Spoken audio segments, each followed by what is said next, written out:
Neuvième jour de guerre entre Israël et l'Iran et la tension qui est toujours maximale. L'armée israélienne a annoncé d'ailleurs ce matin avoir lancé une nouvelle vague de frappes aériennes contre des sites de stockage et de lancement de missiles iraniens. Réponse aux frappes iraniennes sur la petite ville de Beersheva hier au sud d'Israël. L'escalade se poursuit donc avec ces sites qui ont été donc frappés.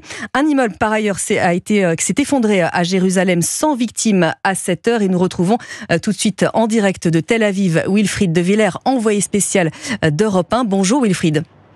Bonjour Lénaïque, bonjour à tous. Alors la nuit, on le sait, s'est déroulée à nouveau dans les abris. Et ce que l'on peut dire également, Wilfried, c'est que les Israéliens doivent s'attendre à ce que cela dure. En tout cas, c'est ce qu'a laissé entendre le chef d'état-major, le nouveau chef d'état-major. Oui, un conflit qui sera plus long que prévu, alors qu'ici à Tel Aviv, on sent que les habitants sont fatigués après ces 9 jours de guerre contre l'Iran, fatigués des bombardements, de courir vers les abris, surtout que de nombreux tirs ont lieu en plein milieu de la nuit. Les sirènes ont retenti un peu avant 2h30 cette nuit, mais il y a aussi une forme de résilience qui s'installe parce que pour plusieurs personnes à qui j'ai parlé, il faut que l'armée aille jusqu'au bout dans cette guerre. C'est ce que m'explique Ilya.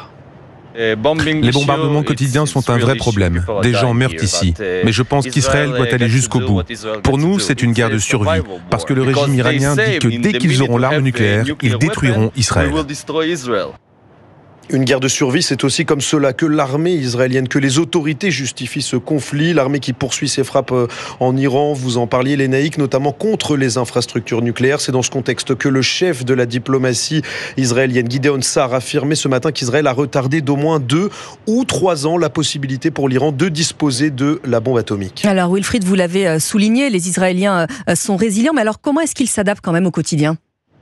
Eh bien, c'est un quotidien rythmé, je vous l'expliquais, par les bombardements, avec une menace bien plus importante venant de l'Iran que lors du début de la guerre contre le Hamas, puisque Téhéran possède une puissance de feu bien plus importante. Alors elle est toujours sur ses gardes ici à Tel Aviv. Elle guette les alarmes dans l'incertitude. Ça me fait très peur de sortir de la maison.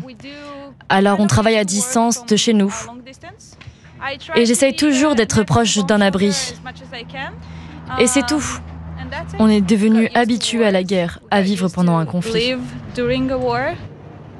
Une habitude qui n'empêche pas, vous l'entendiez, la peur des habitants. La dernière frappe sur Haïfa hier dans le nord du pays a fait plus d'une 40aine de blessés. Wilfried de Villers, envoyé spécial d'Europe 1 à Tel Aviv.